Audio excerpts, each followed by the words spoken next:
What's up guys? Today I'm checking out the brand new VIVO X Fold 3 Pro.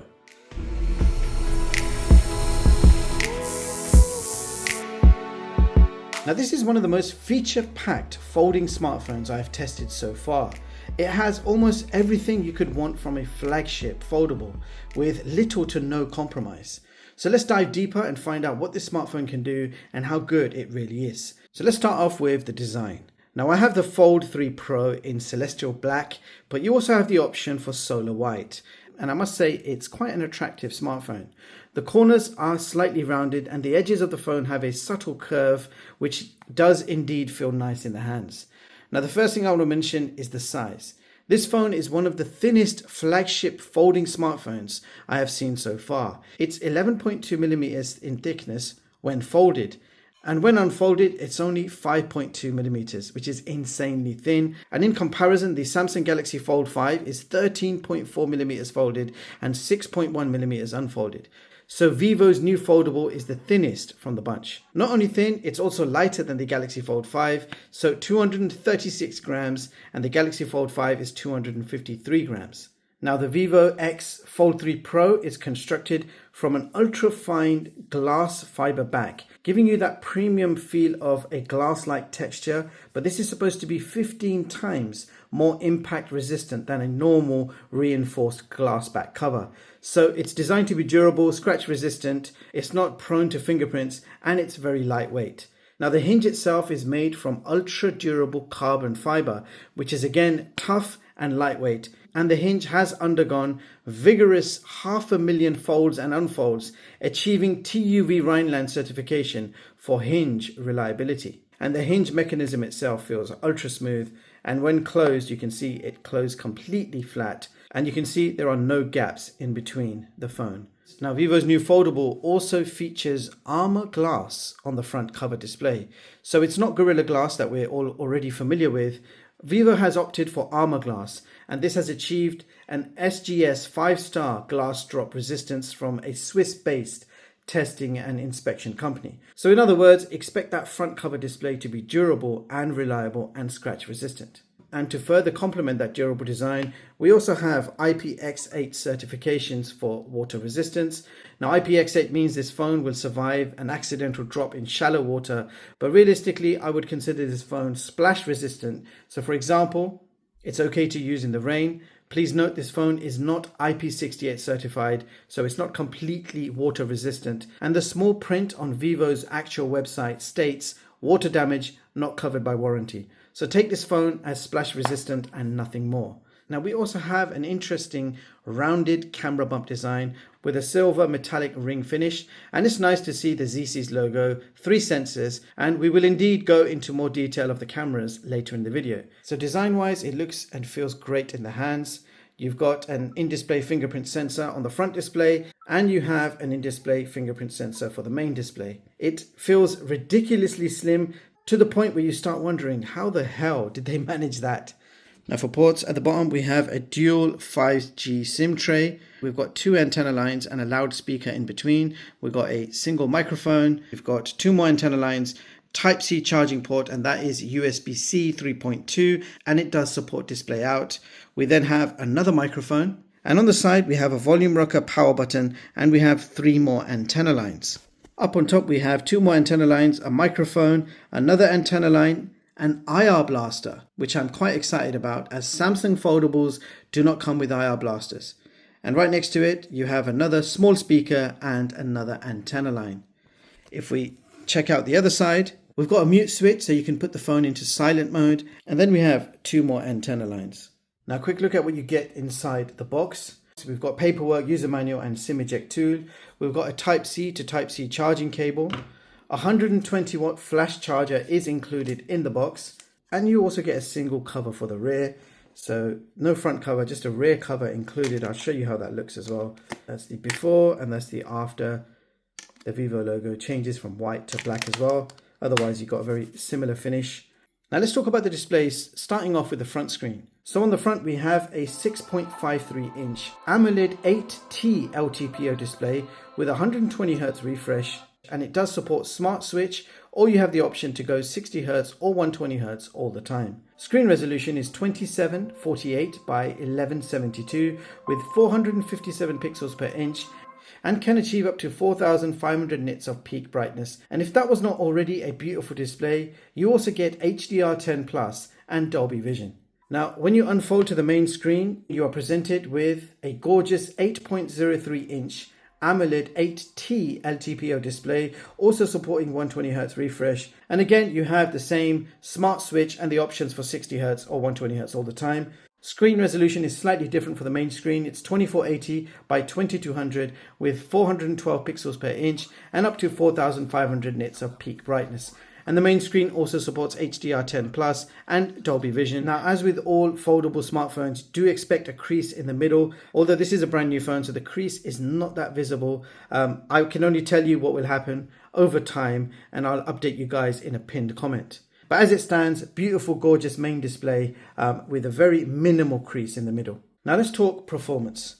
The X Fold 3 is powered by the latest Snapdragon 8 Gen 3, which is a 4nm octa-core clocked at 3.3 GHz combined with the Adreno 750 graphics. Now for RAM, we have 16 gigs of LPDDR5 RAM and the ability to extend RAM to another 16 gigs of virtual RAM using your spare internal storage. So effectively 32 gigs of RAM. And for internal storage, we have 512 gigs of UFS 4.0 storage. Now, it's no secret that the Snapdragon 8 Gen 3 is a very powerful chipset and it's well optimized for high performance gaming. Okay, so starting off with COD mobile graphics settings. So you have the option to select max for both graphics and frame rate at the same time, which is pretty damn good. The option for ultra frame rate is there, but when you select it, it will drop the graphics down to medium. So leaving both on max, let's check out some gameplay, shall we? Now, while the game is loading, the smartphone features stereo speakers. So when unfolded, you have one speaker on the right and one speaker on the left. So unfortunately, no Dolby Atmos, but nevertheless, the speakers are pretty good quality and the volume does get quite loud.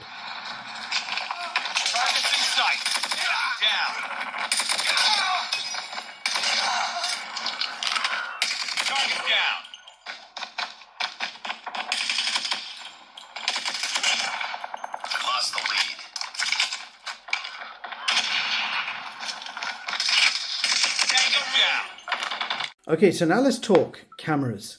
So we have triple cameras on the back. We have a 50 megapixel VCS true color main camera with optical image stabilization. There is also a 64 megapixel ZC's telephoto camera featuring a large half-inch sensor with optical image stabilization, 3x optical zoom, and 100x digital zoom. And finally, we have another 50 megapixel ultra wide angle lens. Now the camera system is powered by a dedicated 6nm imaging chip, that's the VIVO V3, which handles things like AI features, 4K cinematic portrait videos, and lots more. And the front cameras, starting off with the front screen display, you can see we have a 32 megapixel camera in the center, hole punch design, which I'm quite happy to see. I really don't like the under display cameras that you get in certain foldable phones. So great job VIVO for doing this right. And when you open up to the main screen, I was worried that it's going to be an under display camera, but no, we've actually got another 32 megapixel camera in the corner. Again, hole punch design, so it's not under display, meaning both front and main display have great 32 megapixel cameras. Now let's have a quick walkthrough of the camera menus. So we've got snapshot, night mode, portrait mode, photo, video, and I'll quickly show you the resolutions available. So you can film up to 8K at 30 frames per second or 4K 60. And you also have cinematic portrait mode, and under more you have a whole bunch of other modes to play with, such as slow-mo, time-lapse, high resolution, pro mode, and lots more. So now let's check out the samples.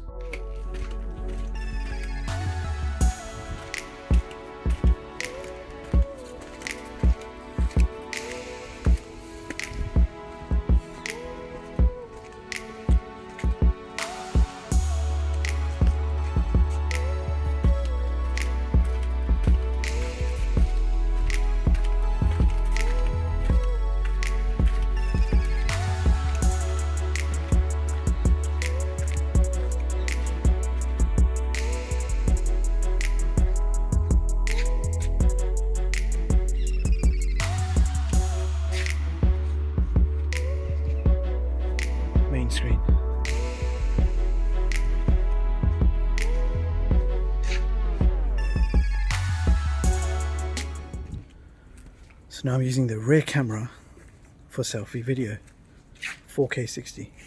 I could even go 8K 30 if I wanted. So that's full resolution video using the rear camera.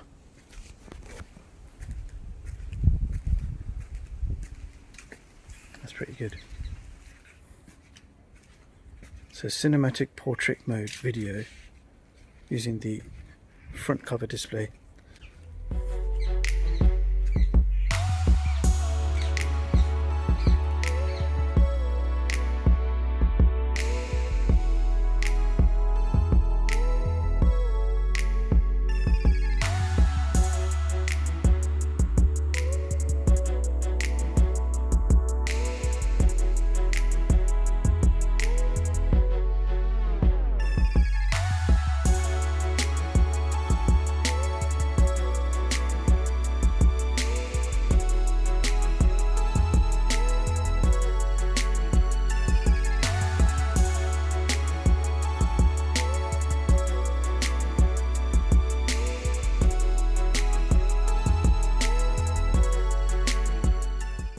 Now, the battery capacity is 5,700 milliamp hours split into two batteries, which are 2,850 milliamp hours on each side. And that's how they managed to keep this phone so slim. And it supports a blazing fast 120 watt flash charging.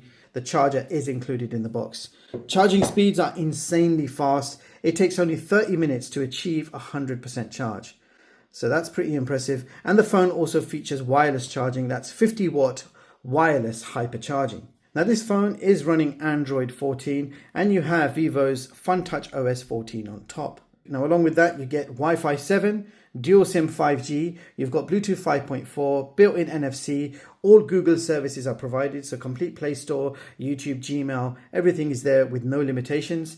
And as mentioned earlier, my favorite, you get an IR blaster on the top, which is very useful. Now let's check out the system information and benchmarks. So first of all, DRM info shows Google Widevine level 1. And if I open up Netflix, you can see Netflix HD with Dolby Vision is supported. And looking at the Netflix playback settings, you can see it shows Widevine level 1 at the top, Full HD resolution supported, and at the bottom you can see HDR10 and Dolby Vision.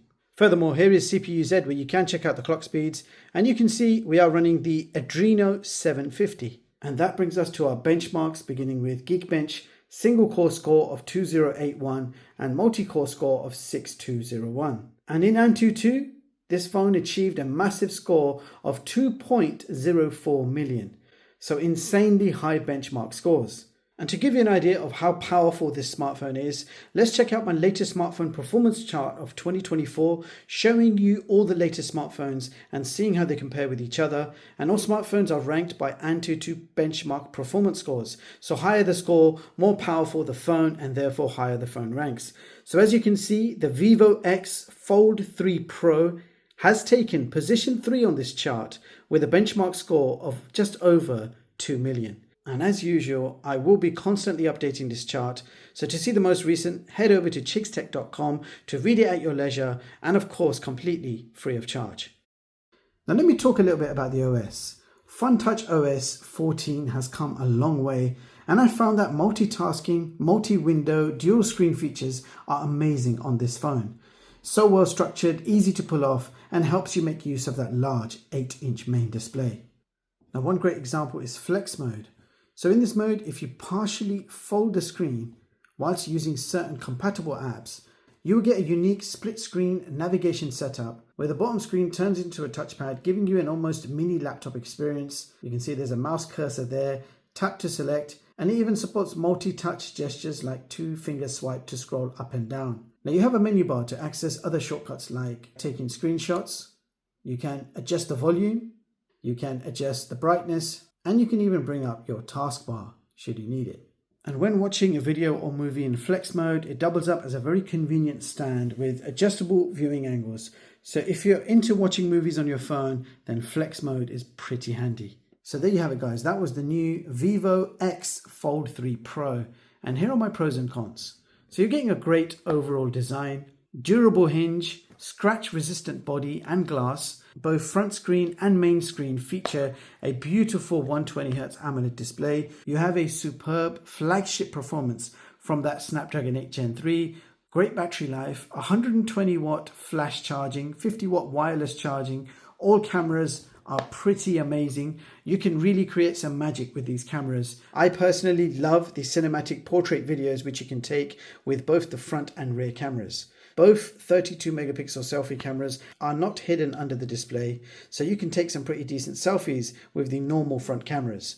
And I also love the fact that you can use the main rear cameras for selfies and video, meaning you can film up to 8K resolution selfie videos using the rear camera. This phone does also support Type-C display out, which is great to have. You also have support for Dolby Vision and HDR10+. You've got IPX8 certifications, and I really like that this has an IR blaster on top. This is probably one of the only folding smartphones I've seen with an IR blaster. And the only immediate drawback which I could find is lack of Dolby Atmos support. Other than that, this is such a nice, well-rounded, well-designed foldable smartphone. The latest pricing info will be available in the description box, along with other relevant links. Do consider subbing to the channel for your daily dose of the latest and greatest unbiased tech reviews. Thank you so much for watching, and I'll catch you all in the next one. Peace.